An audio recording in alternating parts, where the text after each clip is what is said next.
Okay, let's open in a word of prayer.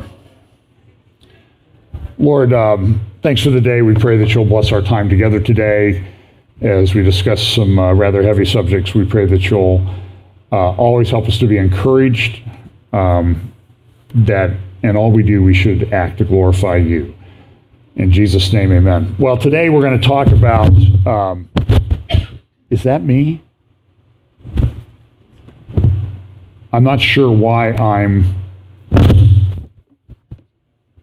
picking up all kinds of, something's very sensitive up here today. And so I apologize for those of you who had just spiked on your thing. I have a, hang on, I'm trying to find a news story because I could just,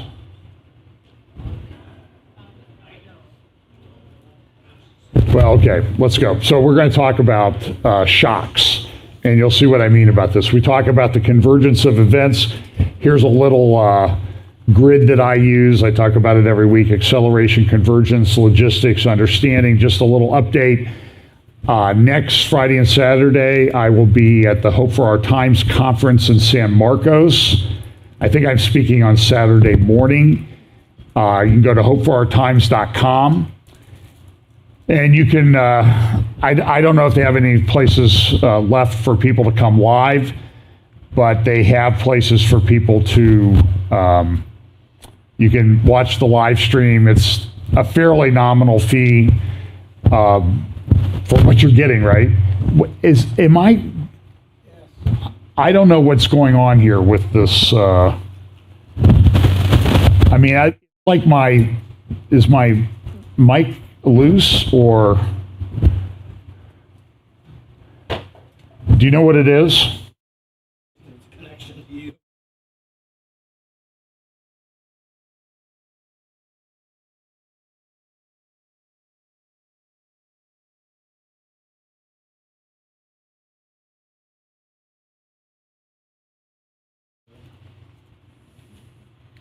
Try it now. Oh, now I look like one of those geeks that used to run around high school with the, remember the guys who had the audio-visual carts that they...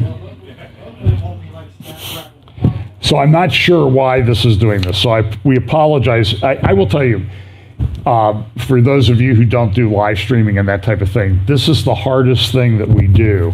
It still seems like I'm getting a lot of popping. Is it this thing? It shouldn't be. No, it's not that. It's. I'm going to do this differently. So anyway, those of you who don't do live streaming, the hardest thing I think we do is sound. That's the hardest thing. And when I'm doing live stream at home, I'm telling you, it's very, very difficult because I have to monitor the sound, the video, make sure everything's going, and there's like a 10 or 15 second delay on it. And so I'm hearing this and I'm trying to talk, and it's just not the best thing. So I'm not sure why we're spiking today. I'm going to keep working on it. Okay. So anyway, so we talk about, so the conference will be this Friday and Saturday in San Marcos. Tom Hughes, Brianna Holthouse, Don Perkins, Scott Townsend, I think Greg Denham, and I'm going to forget somebody in that, so apologize if I forgot somebody. So if you want to do that, live stream.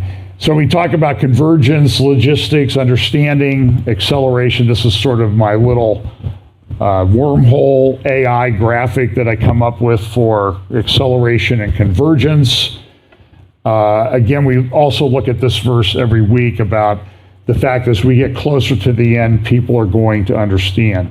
Daniel has a number of passages about this. In Daniel chapter 11, it talked about the people who the wise would understand what was going on. It talks about in Daniel that people will run to and fro and knowledge will increase.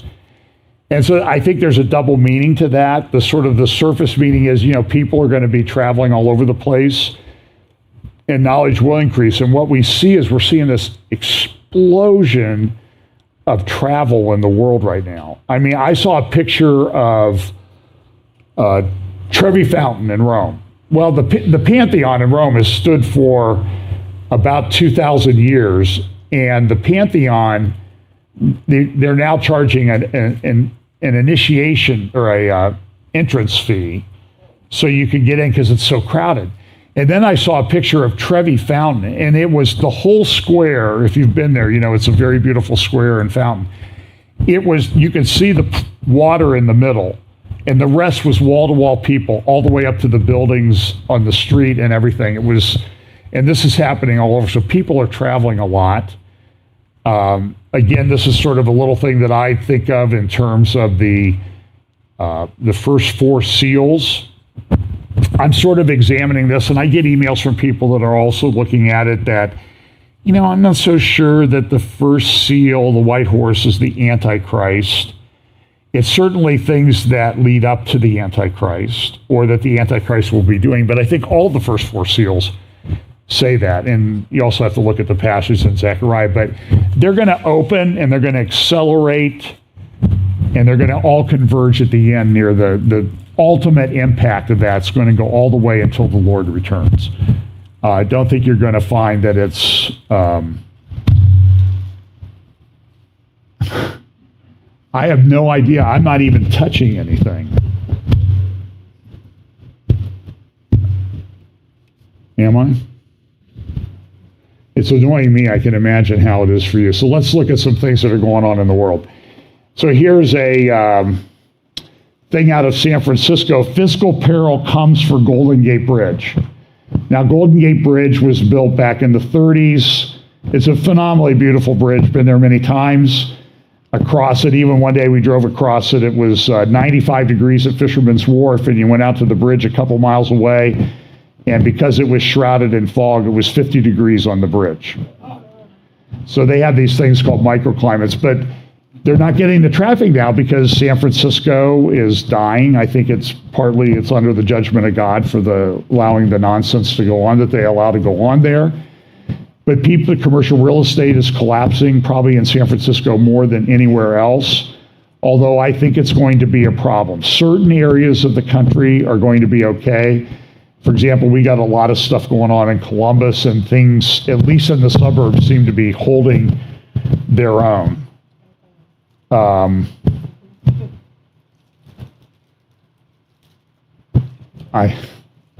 So anyway, again, you're just going to have to live with the noise today. So I'll try to stand still and relax, not be too stiff. But the Golden Gate Bridge is having trouble. They're projecting a revenue shortfall of about $430 million this next fiscal year. That means a lot of people that used to go across that bridge are not going across that bridge. Traffic is down. Of course, the environmentalists love it, but the bridge needs to be maintained. It's going to be a problem. So here's an interesting thing. These are U.S. research aircraft. And I'll only point this out because the Biden administration kind of came out with something for climate change this week. And one of the things that came up with climate change this week is that they would try to do things that would dim the sun. Now, it's amazing to me how insane people are with the way they do things. We're going to switch mics here on the... Okay.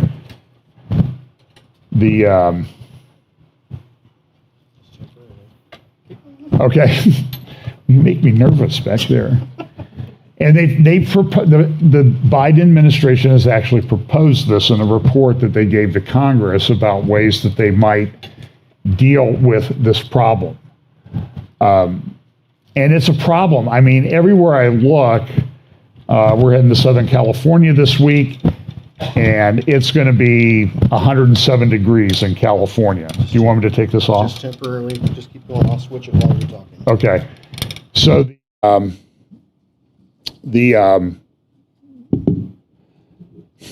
always feel like, so that's how Sandy Patty did it. She just had a good mic. Yeah, right. But Europe's having extreme heat. They closed the Acropolis in Athens because it was so, it's so hot. Phoenix, I heard, at least the forecast I saw yesterday morning was Phoenix is supposed to hit 120 today. And that's hot.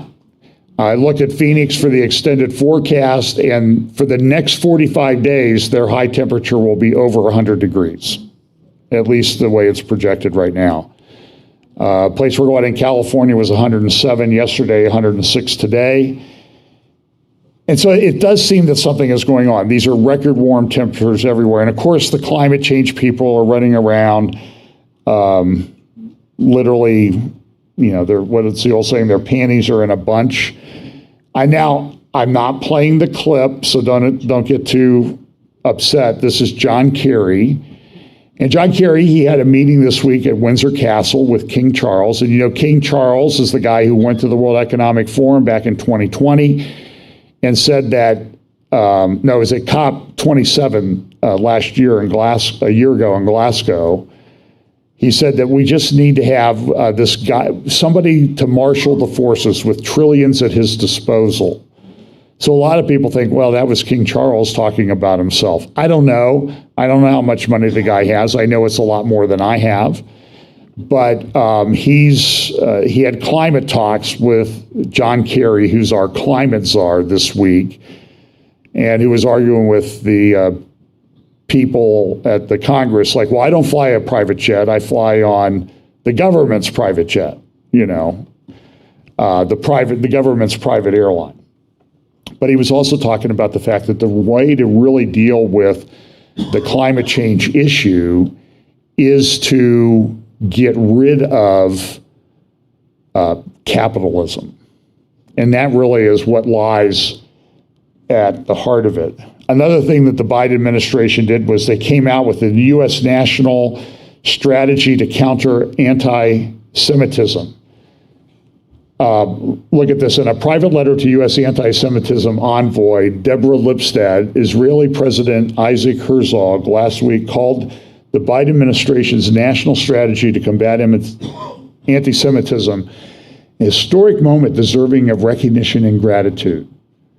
But then when people started looking into it, this was about anti-Semitism, about speaking ill against Jewish people. By the way, Robert F. Kennedy Jr., who's running for president, came out yesterday and said that it appears that Charlie Vector 019er was designed to target certain ethnic groups, but that it did not have a big impact on Chinese and Ashkenazi Jews. And so immediately a lot of people got really upset about that he was doing some kind of anti-Semitic thing. I'm not sure that he was. I think he was just saying that the Charlie Vector thing was designed to target certain ethnic groups. But these two seem to be excluded from it. I mean, he talked about Chinese, so I'm not so sure I would put the label of anti-Semitism on him. But here's what one person pointed out about this national strategy to counter anti-Semitism. One person noted that Charlottesville appears 4 times in President Biden's 2-page cover letter, including in the first sentence. Judaism appears 7 times in the strategy document, and Zionism doesn't appear at all. The acronym in LGBTQI plus appears 7 times, gender 7 times, equity 10 times, and Islamophobia 21 times. And that, we'll talk a little bit more about the Biden administration thing. Now, this is an important article. I'm going to go through a series of articles here. Some of these are referenced in this Federalist article. And the Federalist article is titled, "The UN is Planning to Seize Global Emergency Powers with Biden's Support."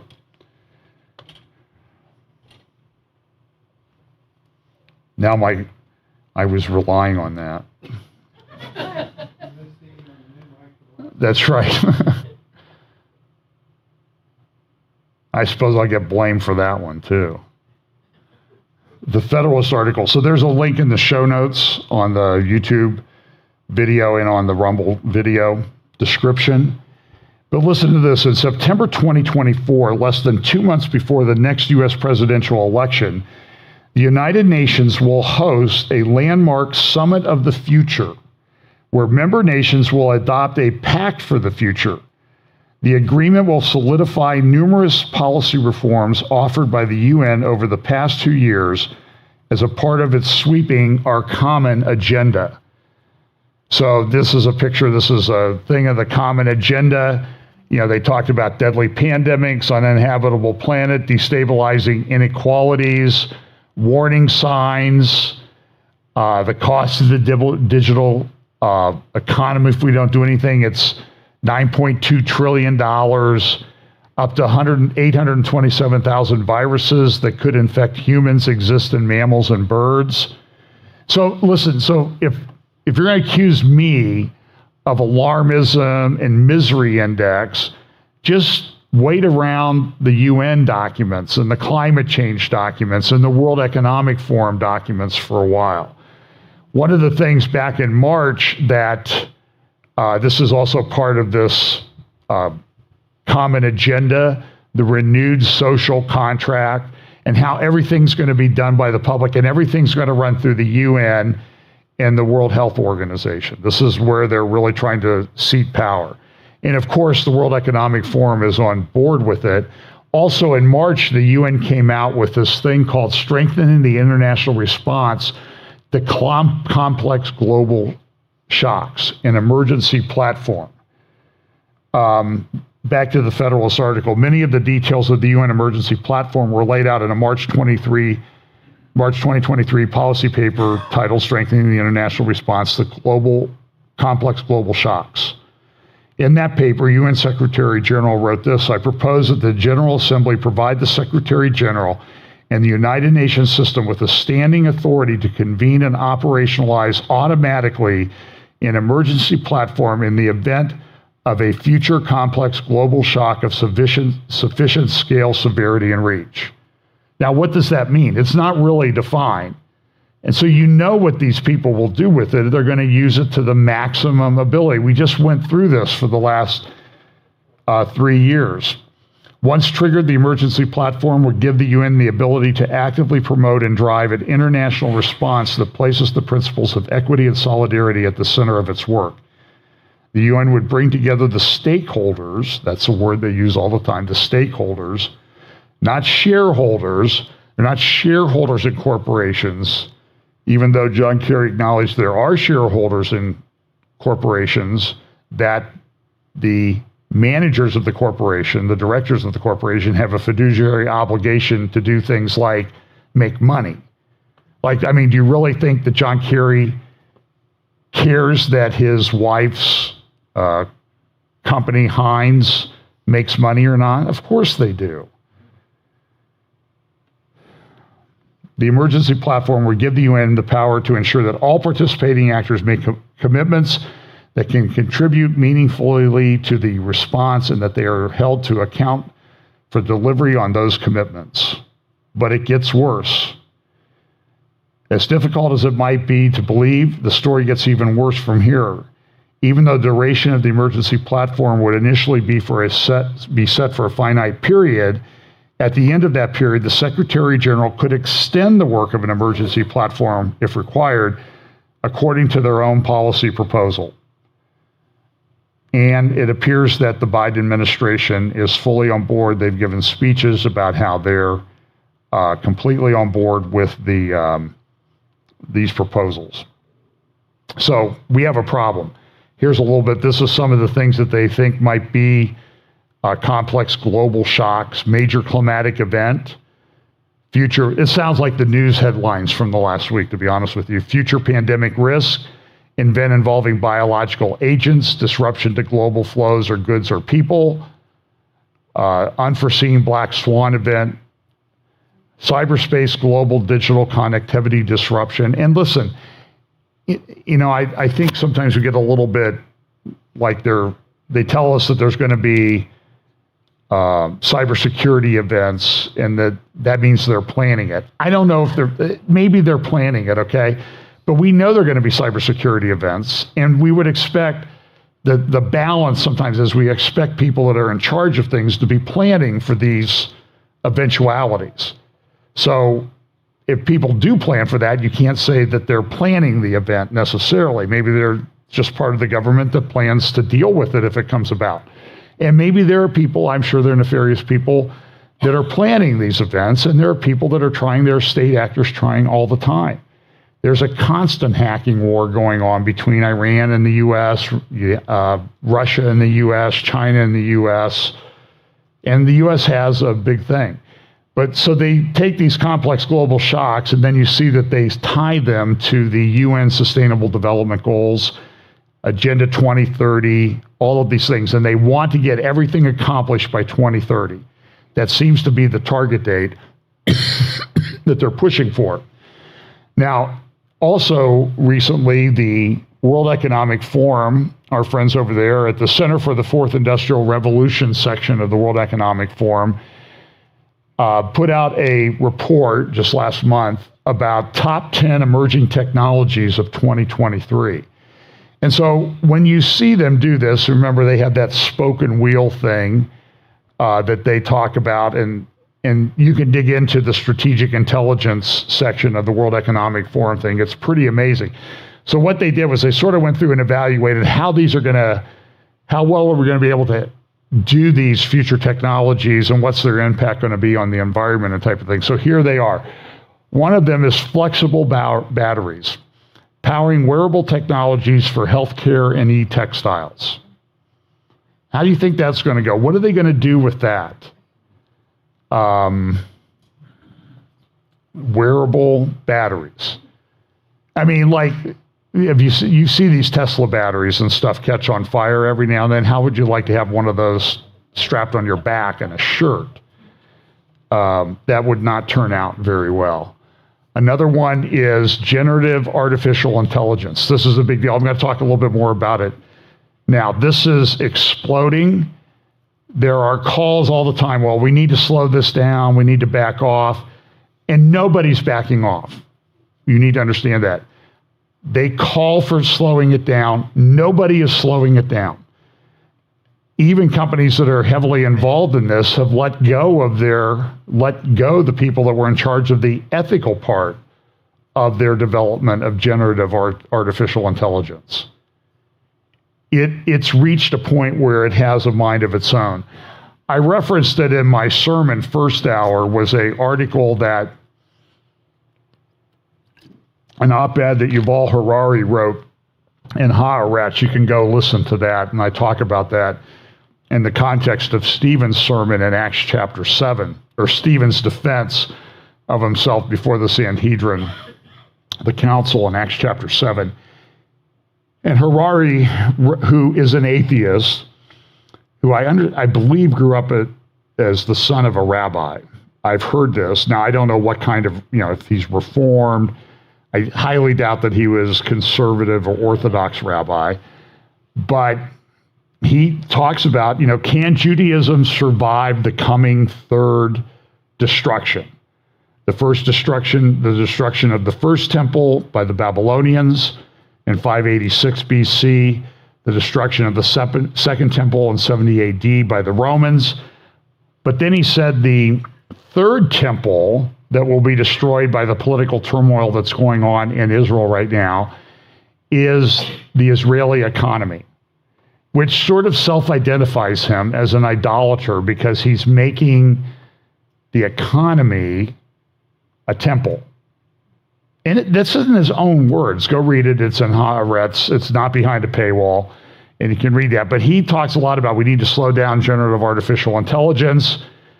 And that he even suggested in an interview in Portugal last month that artificial intelligence now could maybe write a Bible, and this time we could get it right. Because the Bible is not, it's just a bunch of myths and that type of thing. But this is the guy who said, when he went to Silicon Valley, to Google headquarters in 2015, he said, I'm glad to be here because it's in Silicon Valley that the religions that will control humanity in the 21st century are being created. So I guess I would call him the high priest, one of the priests of the technocracy that's coming. Or maybe the false prophet. I don't know. Maybe you could say that. But it's coming. It's growing. It's pretty astounding. And the things they're doing are amazing. I've mentioned before, when they were analyzing proteins, they finally came up with a way, after working on it for a couple years, to generate the three-dimensional structure of proteins, which they need to do to be able to chemically alter those proteins. It used to take a PhD scientist 5 years to do one 3D model of one protein. Now they can do it, literally the 200 million biological proteins they had three-dimensional structures of them created literally in a matter of seconds. So 1 billion years of PhD research time, comparatively, and it took a couple months, but comparatively in seconds. It's amazing. This is only going to grow. And so this is expanding the boundaries of human endeavor, but then you talk to people that are involved in it and they're like, maybe it's going to go beyond humans. The third thing that they say is emerging technologies, sustainable aviation fuel. I hope, I'll be flying this week, I hope my idea of sustainable aviation fuel is the fuel that keeps the plane in the air, as long as they want it to be in the air. Of course, it does come down every now and then, but that's not what they're talking about. Then the next thing they talk about is designer phages, engineering viruses to augment human, animal, and plant health. So understand that the three-dimensional thing that they did on the proteins, they're doing on everything biological. DNA, genes, chromosomes, that type of thing. We've talked about CRISPR, haven't talked about it much in a couple of years, but the CRISPR technology to alter genes and DNA, they're going to be doing that like you would not believe. And there's always, it always amazes me when they talk about a human DNA, like 90% of it is junk. And it's like, I don't know that 90% of it is junk. Maybe 90% of it, you don't even understand what it does yet. So how about you have 90% of your DNA removed and we'll see how it goes. You volunteer. I don't see anybody lining up to do that. Metaverse for mental health. So many people, and the editorial page of the New York Times this morning is interesting because what's the whole focus of this opinion section of the New York Times this morning? Loneliness and the impact of loneliness. And social media has fueled that in many respects. You can exist in humanity and never have touch with another human being, but that's not healthy. It has consequences. Shared virtual spaces to improve mental health. I don't think that that's going to work. So this is what our technocratic high priests and priestesses want to happen, is they think that they're going to create a virtual world so we can live better in the real one. I just shudder to think where this is going. Wearable plant sensors, revolutionizing agricultural data collection to feed the world. And I saw a reporter that I follow, I won't say his name, but he said, listen, when I order meat in a restaurant, I will only eat it if it comes with bones attached to it. Because I want to make sure I'm getting real meat, not some lab-grown substitute. But you're going to see a lot of that. Next one, this is number 7, spatial omics. Molecular level mapping of biological processes to unlock life's mysteries. Now, that's an admission that they don't understand a lot of this stuff yet. The amazing thing, the human body is so incredibly complex. But what's happening now is the people in charge, they're denying science. I saw some interviews this week with a lady, I cannot remember her name. It was on War Room on Friday, I think in the morning shows. She was talking about what they're coming out with in terms of educational curricula for students, second, like 2-3-year-old kindergarten, preschool kids on gender, sex, and that type of thing. And it goes all the way down. And I saw some of the pictures of stuff that's coming, and the educational establishment in New York and the left-wing government there has put this in place, and it's going to be rolled out in all the schools in New York this fall. I do not see how you, as a person of conscience or a believer, you can keep your kids in the public schools there and probably a lot of other places. I'm even hearing about it here in our community, which is rural to the city of Columbus. It's going to be very difficult you got to protect your kids. Flexible neural electronics, better engineered circuits to interface with the nervous system. And this is Neurolink and those other things that Elon Musk is growing in. I got a quote from him. Preview is, I don't think Elon Musk is our friend. He does some really cool stuff. He's rich, but he just swore allegiance to the socialist principles of the CCP for his companies, the Chinese Communist Party.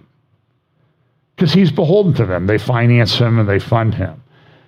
Here's another one, sustainable computing, designing and implementing net zero energy data centers. And these data centers take a lot of energy. I mean, drive by the ones in New Albany, go buy a cryptocurrency server farm. They take up a lot of electricity. And then AI facilitated healthcare, new technologies to improve the efficiency of healthcare systems. This is an article, this is, I think, Shanghai, an article that came out of Wired magazine a week or so ago, our passwordless future. We're just going to have chips, you know? So here's Elon Musk talking about where he thinks AI is going. He started a new company this year called XAI, or this week. And he was one of the ones who said, hey, we need to slow this down. Now he's creating a company, another company to do it. But here was an interview that he gave this week in which he talked about what he sees as the future of generative artificial intelligence. But I would be surprised if there is not digital superintelligence in roughly the 5 or 6 year time frame. So 5 or 6 years. So let's hold him to it, see if he's a false or true prophet on that. This is also another World Economic Forum thing that's talking about central bank digital currencies, global interoperability principles. And this is a publication just from in June. Bank for International Settlements. Everybody's talking about central bank digital currencies. How's that going to impact us? Your ability to spend money, that type of thing. We've had warning after warning from people that are involved with it. People that are involved in it at the Bank of International Settlements, Augustus Carstens, has said that they want it to be programmable because they want to know what you're doing with your money. And then there was a professor from, I think, Cornell who spoke at the Chinese meeting of the World Economic Forum. And he said, you know, that's a concern. That's a dark side, that it could be very controlling. They will decide what you're going to spend your money on. But they want to do it. This is an editorial in yesterday's Financial Times. Should the AI doctors see you now? And they're saying, well, listen, you know, doctors really can't do that good of a job, so we should just have an AI intake. Now, I'm a bit skeptical of that because I seem to have my fair share of computer or technology problems or problems with the bank. And what happens when you call up a helpline now? I always check, how many minutes does it take till I can talk to a real person? And then how many minutes before I figure out that the real person doesn't have a clue what they're talking about? I mean, it happens all the time. These helplines, and I think they figure you'll just give up and go away after a few minutes so we won't have to help you. And I'm not sure why they call it service customer service line. That seems to be kind of they have a different definition of it than I do. This is an article from the Times of London yesterday. Meet the Techno Utopians using AI to transform future medicine. Look at what it says in just the little subheadline. Artificial intelligence has the potential to run hospitals and surgeries more efficiently, diagnose disease quicker, and treat it more cheaply than humans alone can manage. In fact, it is already beginning to do just that. And it's happening. I mean, this stuff is out of control. It's a it's a religion, though. This is an interesting article over at Activist Post. Let me just read a little quote or two out of this. Hang on, I gotta.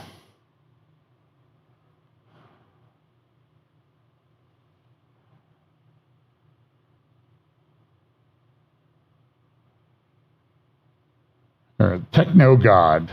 Humanity and hypnotic thrall to a techno-industrial god. Now, this person, of course, is writing this as someone who's very concerned about what he's seeing. On the side of an apartment high-rise block dominantly visible between buildings surrounding Brussels' main railway station, the finishing touches are being made to an extraordinary piece of art. One can just perceive the figure in the cage extended out of the hydraulic arm of the vehicle, which provides the platform from which the artist can apply his paints to this vast canvas. The work depicts, as I grasp it, a shining techno-industrial mobile phone tower pinnacling out of the summit of a vast concrete temple flanked by two grand curving stairways. By the way, if somebody's in Brussels, and you can go down and get a picture of what they're painting, I would love to have that. Flanked by two grand curving stairways, at the bottom of which is a platform covered with a great crowd of people. Above the tower, wispy chemtrails have formed an X in the sky, while the bottom quarter of the artwork is dominated by a voluminous sea of red dotted with flecks of black. The symbolism is powerful. The work might be titled, quote, "So here we are," unquote. For yes, this is where we are, if by we one understands the current materialistically imprisoned post-industrial world driven on by the relentless forces of globalism. And Brussels is the headquarters of the European Union. He goes on to say this, 20 years ago, I decided to cut my ties with this program. Dispensing with the mobile phone turned out to be an act of liberation, soon to be followed by the ousting of the TV. Big Brother was consigned to the back seat, and I saw that a life that belonged to myself still existed, albeit with the proviso that one prioritized one's values with a solid dose of determination to be true to what is that which is real in life. Yes, yet this techno-industrial suicide machine is staffed by humans who appear not to recognize that their joint mission is programmed to end in collapse. On the contrary, they seem to think that by increasing the efficiency and speed of the means of travel, it will somehow consummate its own need to arrive at where it is headed. Where or what that is simply never gets asked.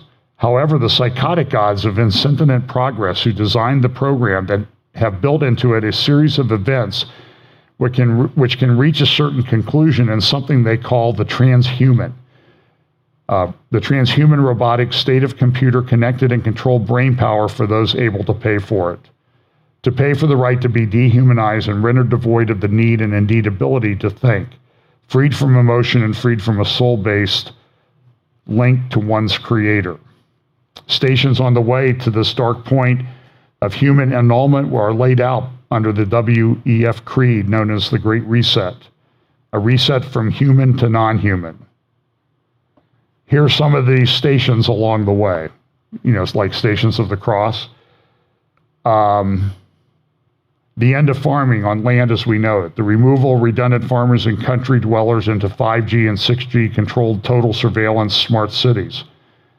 Countryside and farm landscapes redesigned to accommodate the rewilding projects and gated access to designated leisure sites for those who can afford access. The end of banknotes and coinage replaced by a centrally controlled digital currency whose availability will depend upon one's social credit. The confiscation of one's, you think I'm a bummer? I mean, listen to these guys.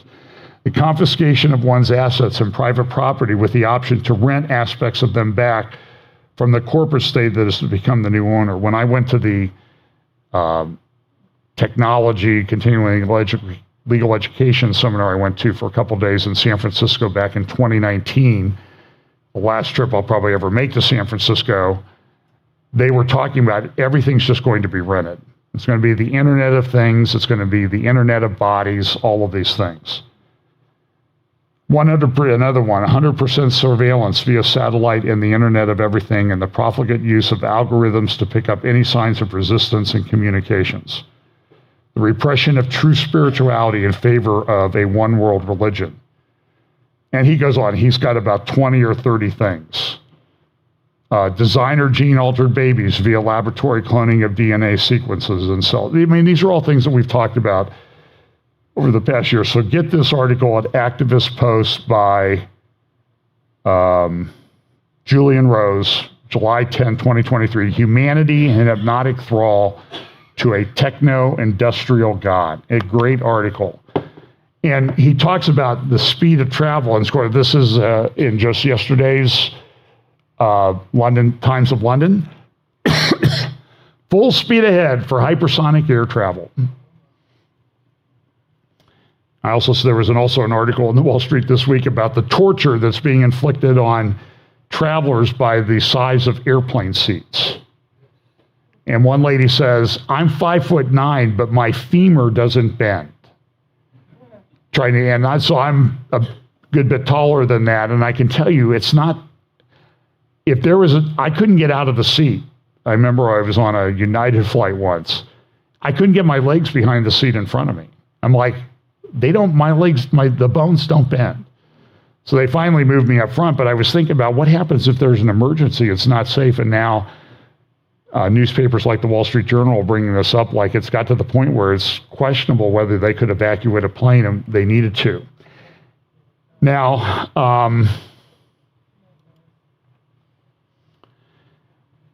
and so this is a Brownstone article, The End of the Freedom to Travel, talking about how they're going to control things. They don't want you to really travel. You don't need to travel. Just get our $5,000 headset and you can go there virtually. And you won't be messing up the environment, you nasty humans. Stay home. Okay, if you have to go out, you can go within 15 minutes of where you live. And so it becomes like a prison. So in the context of the artificial intelligence, there's a lot of, so Elon Musk thinks we're going to get there in 5 or 6 years. People are concerned about it. There are other people, I saw an interview this week, I think with Mark Andreessen, and he's saying like, listen, an artificial intelligence controlled pilot will always make a better decision than the human pilot. I don't know that that's true. I mean, how many accidents do they have with these automated driving Teslas and those type of things? They're not making too many good decisions in those cases. You know, maybe they can't make those, and maybe their decision has no humanity or soul behind it either. That's also a concern. So Eliezer Yudkowsky, who I played a couple weeks ago, about a month ago, when this artificial intelligence thing was really ramping up, and he just said, we got to get rid of this. It's like we're summoning demons. So he did a TED Talk back in April. Here's just a few minutes of him talking about, now listen, I don't think you would be offended if I identified him as kind of the consummate geek, but he's been involved in this artificial intelligence thing for a couple of decades. And he's been sounding the alarm, hey, this is going to get out of control. This is going to get out of control. And now he's really almost screaming at the top of his lungs. So here's his TED Talk. He did 10 minutes on it. Of course, they don't give you time to talk about important issues much more than 10 minutes at the TED Talk. But here's what he said. Since 2001, I've been working on what we would now call the problem of aligning artificial general intelligence. how to shape the preferences and behavior of a powerful artificial mind such that it does not kill everyone. I more or less founded the field 2 decades ago when nobody else considered it rewarding enough to work on. I tried to get this very important project started early so we'd be in less of a drastic rush later. I consider myself to have failed. Nobody understands how modern AI systems do what they do. They are giant inscrutable matrices of floating point numbers that we nudge in the direction of better performance until they inexplicably start working. At some point, the companies rushing headlong to scale AI will cough out something that's smarter than humanity. Nobody knows how to calculate when that will happen. My wild guess is that it'll happen after 0 to 2 more breakthroughs the size of transformers. What happens if we build something smarter than us that we understand that poorly?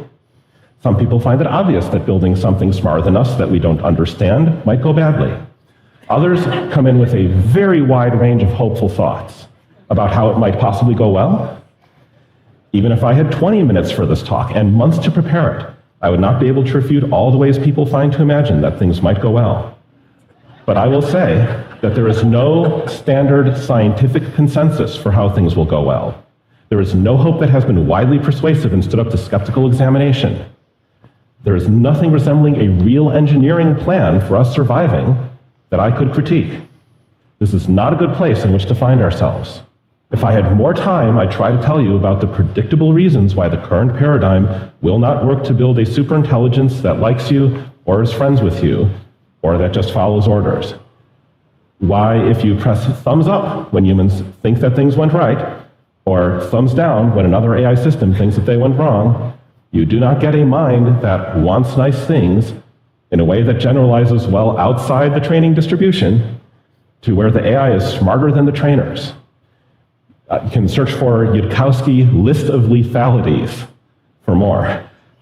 But to worry, you do not need to believe me about exact predictions of exact disasters. You just need to expect that things are not going to work great on the first really serious, really critical try, because an AI system smart enough to be truly dangerous was meaningfully different from AI systems stupider than that. My prediction is that this ends up with us facing down something smarter than us that does not want what we want, that does not want anything we recognize as valuable or meaningful. I cannot predict exactly how a conflict between humanity and a smarter AI would go, for the same reason I can't predict exactly how you would lose a chess game to one of the current top AI chess programs, let's say Stockfish. I do not have any realistic plan, which is why I spent the last 2 decades trying and failing to end up anywhere but here.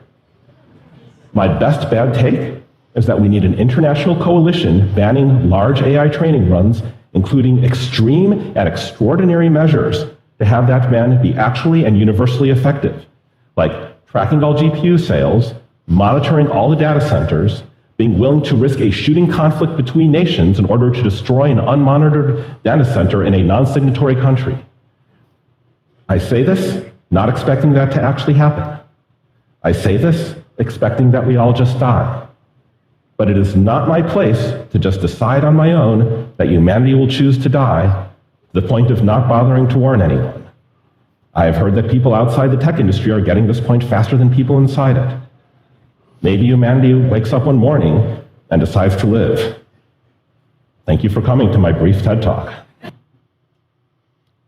So, I mean, he's a pretty knowledgeable guy. So look, he's going to be the most negative side of this thing. There are plenty of other people on the positive side, like, well, maybe it's going to really help people live a better life. Maybe it's going to help diagnose or prevent cancers or other diseases. And maybe that's true, but there's a very dark side to it. And everybody that really is involved in this, like Eliezer Yudkowsky, like even Sam Altman and everything, even Sam Altman says, well, I'm optimistic, but yeah, it might kill some people, but cars kill people too. And we've learned to live with that. But the problem is this thing could become so much more intelligent. And maybe it's science fiction that it's going to get out of control. But the problem is there are going to be bad people that are going to have control of it. And so the governments of the world that we don't trust, which are most of them, they're full speed ahead on this. I mean, Our military's doing it, China's military, Russia, all these countries are moving forward with this. And who ultimately is going to say, put the brakes on it to protect humanity? And we see things like drone swarm technology. It's here. It's already here. And it's having an impact, like the war in Ukraine has probably gone better up until now for Ukraine than people thought, because they have been given access to artificial intelligence and satellite technology and things that I don't think Russia thought they would get access to. Now, look, I don't think Ukraine's going to win this thing. They have to probably kill 4 times as many Russians in any battle than they of their own that get killed. And that's just not happening. So I'll talk a little bit about that in just a moment. But I want to focus right now on northern Israel and some things that are going on there, because a lot of people hate Israel. There's been this, I did a recording with Pablo at Serpents and Doves where we talked about Jenin, the raid in Jenin and what's going on in Jenin and the refugee camp there. You can get that at the Serpents and Doves podcast, YouTube channel and podcast. I think that was put up on Tuesday or Wednesday. But I love this graphic that somebody did to sort of indicate the 3-dimensional structure of Holy Land in Israel, and know that most Israelis live in that green strip there along the ocean. That's where the majority of them live. The Palestinians, which really kind of were created by the KGB and Soviets as a method to kind of tweak the West back in 1964 with the original Palestinian Liberation Organization charter, which you can find online. You can find the amendments and that type of thing. They live in the biblical heartland, the highlands of Samaria to the north and Judea south of Jerusalem, including the Jerusalem area. But what's happened this week was there was a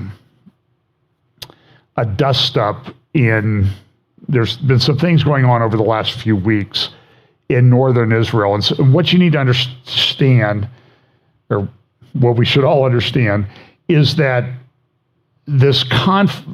when Iran does things and Iran uses its proxies, Iran is sometimes trying to negotiate through their activities.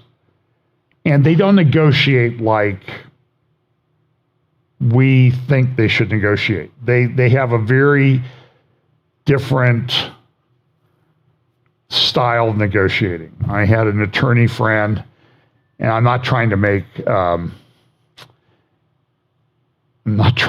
ethnic thing out of this, but he liked rugs made in certain countries in the Middle East. And he said, you learn a lot about negotiating when you go there and try to negotiate a price for the rug that you're going to buy.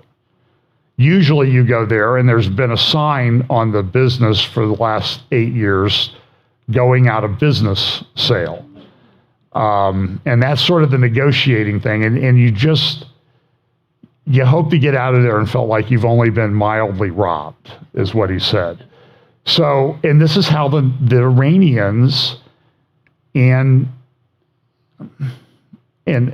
certain religions negotiate in the geopolitical sphere. So what happened here was that Hezbollah went into northern Israel across the blue line. So you see the white line kind of squiggling from left to the top center. That's the blue line. That's the border between Israel and Lebanon. Now it's changed over time, but back after the 2006 war, they pretty much agreed, okay, we're going to agree this is what the border is going to be. And there's UN, quote, peacekeepers there to supposedly hold that. But what Hezbollah did this week was they went across the blue line, south of that line, and they erected 2 or 3 tents. That happened back in June. And a lot of people in Israel have been really upset, like, why are we letting these tents there? This is Hezbollah making an incursion into our territory. They have Hezbollah operatives, which you can see in the picture in the lower left-hand corner. And they have a series of also areas that are sort of hot zones where they think that if there is going to be an attack, it's going to come in these, what are there, 12, 13 red zones where they're going to come. So if you look at the, on the right-hand side of this picture,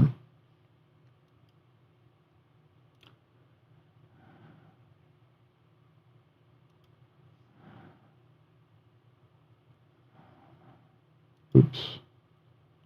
Okay, here we go. Up here, and I'm going to make a different color on that. Hang on a second here.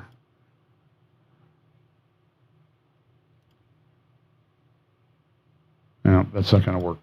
If it's laser, it's red. So up here, this area up here around Mount Dove and Mount Hermon, this is northern Israel, and then this area called Sheba Farms.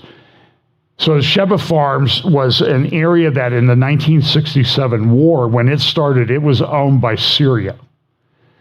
Now Lebanon and Hezbollah claim that that's really part of Lebanon. So if you've ever been to Tel Dan, which is located right there, you see the town there called, I'll say Gajar. I'm sure that's not how you pronounce it right here. Gajar. Okay, that town, 2 miles this direction is Tel Dan. I actually think I have a map with this. Okay, so there's Tel Dan. Oh no, I'm sorry, I take it back.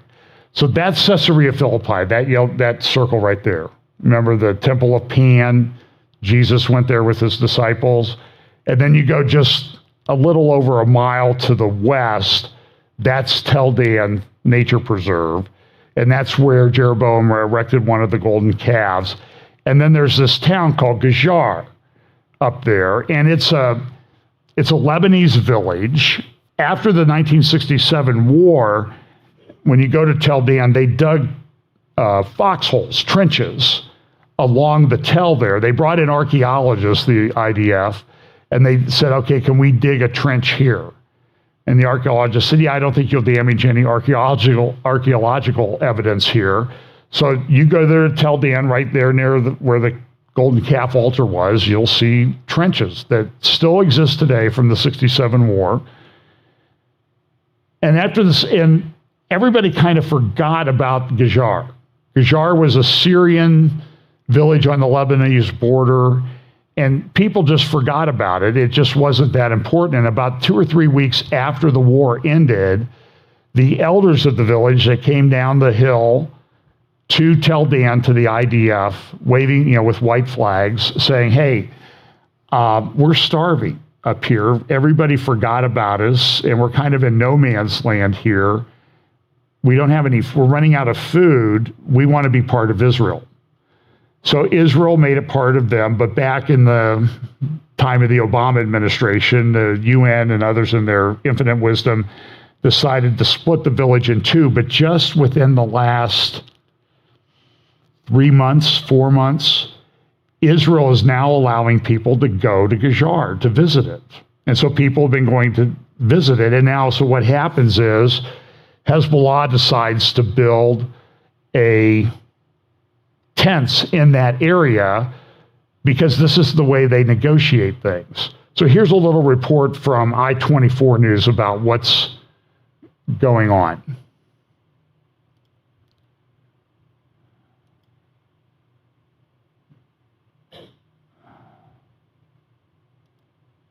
Oops.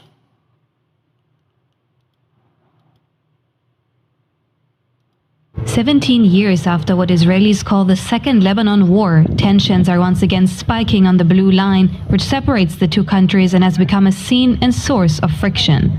Accusations by Lebanese farmers that Israel is entering their territory while working on the border fence alarmed the Lebanese army already in the beginning of the year. In spring, the Iranian-backed Hezbollah erected 2 tents just south of the Blue Line, positioning them in Israeli territory, in an area the Israelis call Har Dov and the Lebanese the Sheba Farms. It's disputed territory claimed by Israel, Syria and Lebanon. Hezbollah agreed to remove one of the tents, but only after diplomatic negotiations and efforts of the United Nations UNIFIL peacekeeping forces permanently stationed along the demarcation line. But those manning it appear to have simply been moved to the second tent, and Hezbollah says it would only remove it if Israel returns the northern part of the disputed village of Rajar. This village is bisected by the Blue Line, effectively dividing it into a Lebanese north and an Israeli south. It used to be accessible only to the about 2,500 residents, many of whom have both Lebanese and Israeli citizenships. Israel opened it up to the public last year, and a fence separating the northern part from the Lebanese territory was built, also to thwart the numerous smuggling attempts from Lebanon. Now, Lebanese Prime Minister Najib Mikati and Foreign Minister Abdallah Abu Habib have told the commander of UNIFIL that Lebanon demands a full demarcation of its border with Israel in exchange for the removal of the Hezbollah tent. And the language on the political level is clear. The Speaker of the Lebanese Parliament, Nabih Berri, was quoted in Lebanese media. All Lebanese, regardless of their political, spiritual, and partisan orientations and affiliations, must be aware of Israel's hidden intentions, Berri said. He added that national belonging and defending sovereignty, independence, and identity are not a point of view. In April, as a response to the events in East Jerusalem during Ramadan, a rocket was fired from Lebanon into Israel, which it blamed on the Palestinian faction. At the beginning of July, an anti-tank missile was launched from southern Lebanon. Israel responded with artillery fire. Against any violation of our sovereignty and challenge to our presence in our country, we will respond at the place and time of our choosing, in overt and covert ways that will exact a clear price from those responsible. Whether these latest incidents is just Hezbollah testing the waters in terms of how far it can go without risking a full-scale military escalation, or whether we are already seeing the prelude to one, a new war with Lebanon seems as close as ever, 17 years after the end of the last one. And then Hezbollah's leader Nasrallah, he said this in a speech this week on the anniversary of the 2006 Second Lebanon War. The Lebanese stance on Gajar must be decisive, and this is Lebanese territory, and the efforts of the Lebanese state and the resistance will be integrated. This land will not be given up to the Israelis. Israel must end its occupation of the border points. Gajar will not be given to Israel, neither will the Sheba farms and the hills of Kfar Shuba. I think that's Mount Dove. Israel has not dared to carry out a military act against the tent. If Israel was the Israel of the past with the unwinnable military, and Lebanon was the Lebanon of the past that could be conquered with a musical band, they could have easily removed the tents. But because of the power of the resistance today, Israel does not have the courage to carry out such a maneuver. The resistance operatives have orders to act if an Israeli attack occurs on the tent set up on the southern border, and such an incident will not pass with silence. So he said this on July 12, 2023, on Wednesday this week. In the Al Akbar newspaper, this is sort of I'm always interested in the imagery that the editorial cartoons use to sort of describe Israel. Last week in the Jerusalem Post, Seth Frantzman wrote an article saying that Hezbollah is rewriting the rules. This is what they do. This is how they negotiate. They don't have any right to put it there. And you can see they put it there and Israel doesn't do anything. And they say, see, we're so strong, Israel's afraid to even attack that. And they're sort of like, but if they do, then Israel's afraid. Are they going to unleash? Is this when we're going to face the unleashing of the rockets that everybody has? And this is what they did with the maritime border. This was a shameful thing that Amos Hochstein from our State Department did. Remember, Israel was going to build a pipeline to get gas to Europe, which they could use right now since they shut down before the Nord Stream pipeline was destroyed by whoever did it. Germany said, shut it down. We don't want any part of it. I won't go there because everybody gets mad when you talk about it. So, but there was a line that's supposed to go out from the border, and it crosses some of the gas fields that have been found in the Mediterranean. By the way, I just want to make sure. I hear people saying, "Oh, this is the largest gas field in the world." It's not the largest gas field in the world. That's the South Pars field in the Persian Gulf. It's a significant field, but I'm going to get my numbers wrong. I think I have them correct. So Israel has like 41 trillion cubic feet of proven gas reserves. It's probably gone up a little bit because they had another gas field that came online or is ready to come online when they get the equipment there. But Russia has like 1,700 trillion. So 41 trillion versus 1,700 trillion is quite a significant difference. But Russia's having problems. I mean, they're under sanctions. Some of their gas, it's some of the most expensive gas in the world to produce. It costs a lot to get it out of the ground. Some of it's in Siberian permafrost. And after the collapse of the Soviet Union, look at their population pyramids. They don't have the educated young engineers and everything to manage those fields. They have to bring in people from outside. But now up in the Siberian areas where it's an engineering, it's difficult to engineer getting gas out of there. They don't have the engineers. They were bringing people in from other countries, but now they can't because of sanctions. So Russia may be in a bit of a decline. And that Russian thing that happened with Ukraine, that was probably going to happen in this generation because Russia's running out of people, like a lot of countries are running out of people. That's why I mention China all the time. China's in economic decline right now. They're also in demographic decline. They're still hanging in there, but it will come, what's the old saying, gradually then suddenly. And all of a sudden it'll be like, where did half of our population go? And that's going to have a huge impact because their population is aging and they're not producing babies, same way in Russia. So they negotiated over those lines. Amos Hochstein came in and shut them down, and they gave part of it to Lebanon. And everybody said, Yair Lapid, he got on there, he was either foreign minister or prime minister at the time. He said, look at this great deal that we did. It almost reminded me of Chamberlain holding up the truce that he signed, the agreement that he signed with Hitler. I hold in my hands peace for our times. Well, it didn't work, did it? Because they're still making these claims. It's the way they negotiate. Now they're putting these tents up on your land, and what are you going to do about it? And everything's very close. Look, from Beirut to Damascus, that's 50 miles. Okay, when you're in the Golan Heights, you're, 30, 35 miles from the center of Damascus. So everything is very close. So this is the number of articles. This is at the Atlantic Council. Hezbollah and Iran have opened a fourth battlefront inside Israel. And they're talking about Jenin. They're talking about the tents of Hezbollah. The Alma Center, which I highly recommend, that used some of their graphics earlier, Israel-alma.org. Hezbollah is now, they're saying, trying to take control of Beirut Airport. Remember we had that speech by Netanyahu a few years ago where he was detailing some of the stuff that's going on around Beirut Airport. And nobody ever refuted it. They're always going. And then in Friday's Jerusalem Post, Seth Fransman, actually in today's Jerusalem Post, Hezbollah's new normal raises tensions on the border. Seth says this,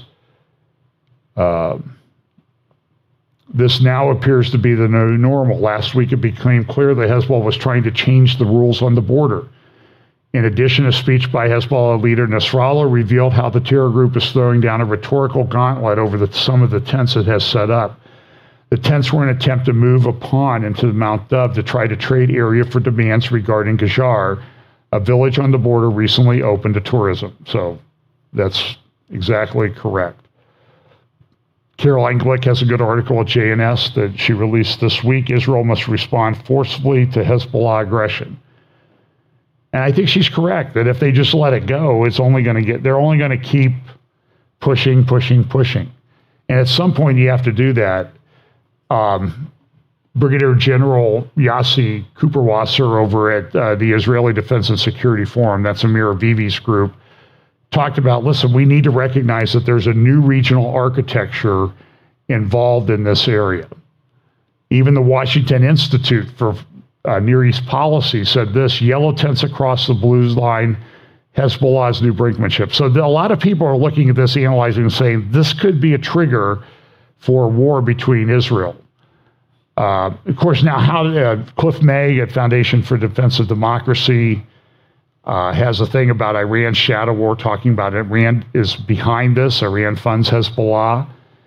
Of course, our president weighed in with Fareed Zakaria last week on CNN, and this is what he had to say about, hey, why aren't you inviting Bibi Netanyahu to come speak in the United States? Why aren't you inviting him to come meet with you? What will it take for Bibi Netanyahu to get an invitation to the White House? Well, first of all, the Israeli president is going to be coming. We have other contacts. I've been, as I think it's fair to say, an unyielding supporter of Israel for over, I've only been around a couple of years, but for as long as I've been around. Bibi, I think, is trying to work through how we can work through his existing problems in terms of his coalition. He has, I'm one of those who believes that Israel's ultimate security rests in a two-state solution. I think it's a mistake to think that as some members of his cabinet, and this is one of the most extreme members of cabinets that I've seen. I go all the way back to Golda Meir and all, you know, and not that she was extreme, but I go back to that era. I think that the fact that the Palestinian Authority has lost its credibility, not necessarily because of what Israel's done, just because it just lost its credibility, number one. And number two, created a vacuum for extremism among the Palestinians. The PLA, there's some very extreme elements. So it's not all Israel now in the West Bank, all Israel's problem, but they are a part of the problem. And particularly those individuals in the cabinet who say they have no right to, we can settle anywhere we want, they have no right to be here, et cetera. And I think we're talking with them regularly, trying to tamp down what's going on, and hopefully Bibi will continue to move toward moderation and changing the court. So, and by the way, this, you know, you're not allowed to be here. Accusation sounds like some of the things I hear coming out of Washington about people. You're not allowed to be here to do this, or we will prosecute you. There's a lot of parallels going on. So everything this guy says is, yeah, I guess you could say a lie. Lies. By the way, we're funding to the tune of about $1 billion a year the Israeli or the Lebanese army, defense forces, which Hezbollah's in charge of everything. So everybody says, oh, you're giving all this money to Israel. Now, the way that works is usually they're sort of, you're going to buy this amount of material from us. And so it's not like we just give them cash without any restrictions. And by the way, this right here, I used this picture before. This building is costing well above $1 billion. What is it? It's the new U.S. Embassy in Beirut. Now, this is, yeah, look at that thing. Yeah, I think it's the second largest U.S. embassy in the world behind Baghdad. I don't know, I don't understand it. Tom Friedman, who came out with an editorial opinion in, I think, Wednesday in the New York Times, the U.S. reassessment of Netanyahu has begun. Now, Friedman sort of demonstrates in here that he doesn't really understand what's going on. He doesn't understand the Islamic component of the conflict. This is part of the Palestinian National Charter from May 28, 1964, I referenced earlier. And this is an editorial in response to Friedman in the Wall Street Journal on Friday. What does Biden have against Israel? Why does President Biden go out of his way to snub, criticize, and give marching orders to the government of Israel? At least rhetorically, the president and his administration treat Prime Minister Benjamin Netanyahu and his governing coalition worse than they do the ruling mullahs in Iran. This is exactly correct. This is how they're treating it. Mr. Biden declined again this week in gratuitous public fashion to invite Mr. Netanyahu to the White House, pointing to the prime minister's elected coalition partners. Tom Needus, Mr. Biden's departing ambassador to Israel, chimes in that the U.S. must speak to stop Israel from going off the rails. Each jibe makes headlines in Israel. When Mr. Netanyahu was most vulnerable in late March, Mr. Biden needlessly decreed that Israel cannot continue down this road on judicial reform. The prime minister had already changed course and tried to moderate it. Now they're pressing on it. And listen, Biden's talking about judicial reform. What a hypocrite. The Supreme Court of the United States came out and said, you cannot do this loan forgiveness program. So what's the Biden administration doing this week? They're tweaking the student loan forgiveness program. They're going to do it anyway. They don't care what the court says. They're scofflaws. Another analyst talked about what's going on about playing out the war scenario, which Nasrallah continuously threatens Israel with, in which Hezbollah from the north and Hamas from the south attack Israel and fire thousands of rockets in a bid to overwhelm Israel's anti-missile Iron Dome and allow rockets to pass. The conclusion of this commentator on Twitter is, listen, Israel would crush them in a heartbeat. But it's not going to come without cost. There's going to be lots and lots of people that are killed, injured. It's going to be very disruptive, but it's coming. So a lot of protests going on in Israel about the judicial reform. Again, this is from the New York Times this morning. A bunch of the reservists in the Israeli Defense and Israeli Air Force are saying, hey, if you don't withdraw judicial reform, we're not going to serve. Now, I think the way to handle that is, okay, you're gone. Get out of here. You can't do that. But this is how the left does things. And they're doing it in our military too, with the way they're instituting policy. And they're saying, if you don't like what we're doing, you get out of here. You people, you conservatives. And they're changing the face of our military. It's pretty concerning. So Netanyahu was in the hospital yesterday. I guess he had some dehydration. And let's see, what's this article?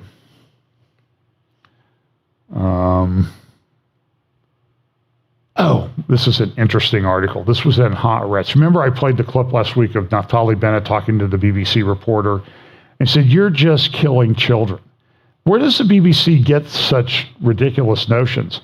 Well, one might be an editorial like this down here from a month or two ago when they had the latest dust up, with people, and Israeli went into Jenin or another place to take out terrorists, and everybody said, you're killing kids. This is at Haaretz newspaper in Israel saying, killing kids is best, bro.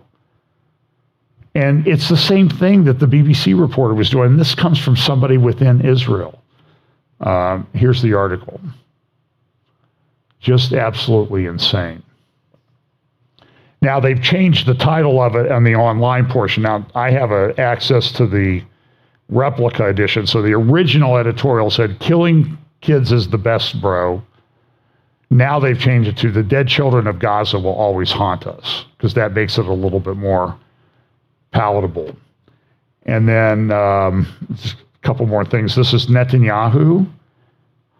He's now filed a petition against him that's been taken by one of the Supreme Court justices in Israel to remove him from office because he's violating a conflict of interest agreement. It's crazy. This is the article I referred to earlier of Harari. Can Judaism survive a third destruction? You can listen to what I did first hour about that. So we have the BRICS nations getting together, trying to do a gold-backed security, mainly through the Shanghai Cooperative Organization. That's a map of those areas. Central Asian companies, about 44 countries now. And a lot of people are concerned that if they get the world to adopt this currency, the U.S. dollar is no longer the reserve currency. But I would say that the U.S., I just don't know. I don't know. I don't think it's going to be as easy as everybody thinks it is. And it'll be one of these things that happens gradually then suddenly. I mean, I think it's eventually going to happen. But the U.S., at least reportedly, has the largest gold reserves in the world as well. So I don't know if that, doing it, Xi Jinping came out and told the people, I don't know why I put that. Oh, China's preparing to go to war. That was from the Sunday Telegraph last week.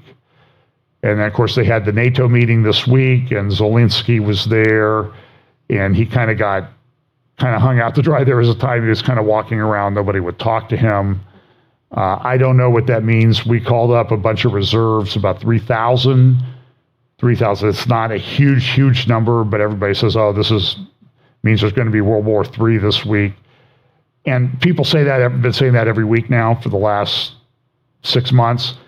Maybe eventually it's true, but it's something you should be concerned about. I mean, it's happening. We're sending munitions over there. Ukraine is bogged down in their counteroffensive because Russia's mined everything. They've dug trenches. It's not good. And then I'll just finish up with this about the Wagner Group. Putin had a meeting with Prigozhin after the supposed coup. He brought Prigozhin and 35 Wagner commanders to the Kremlin to meet with them, and they were allowed to meet and leave. There's a couple high-ranking military guys in Russia that have gone missing. No one knows if they'll ever be seen again. Prigozhin hasn't been seen since the meeting with Putin, so we don't know what's going to happen.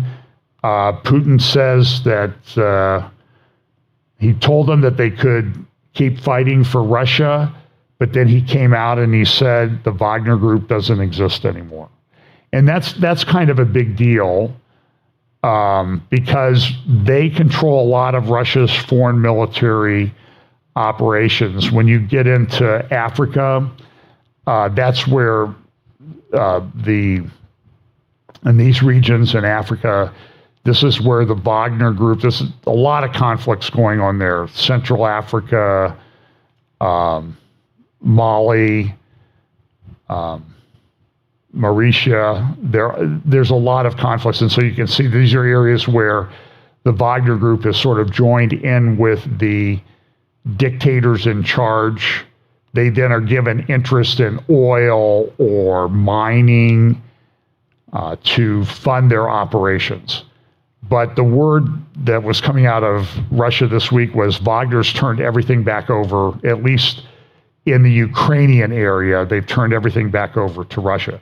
But they have a lot of military equipment, tanks, aircraft, and that type of thing down here in Africa. And so the question is, what's going to happen with that? That's kind of a big deal. Don't really know what's going to happen. Those areas are already destabilized. There's a civil war going on in Sudan. There's also a civil war that's been going on in the Central African Republic. And the Wagner Group has been given control of some gold and diamond mines there in the Central African Republic. And then there's also over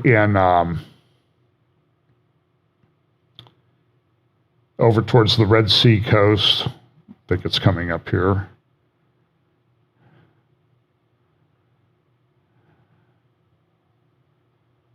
Oh, in the Chad. I'm sorry, in the Chad, which is heavily Islamic.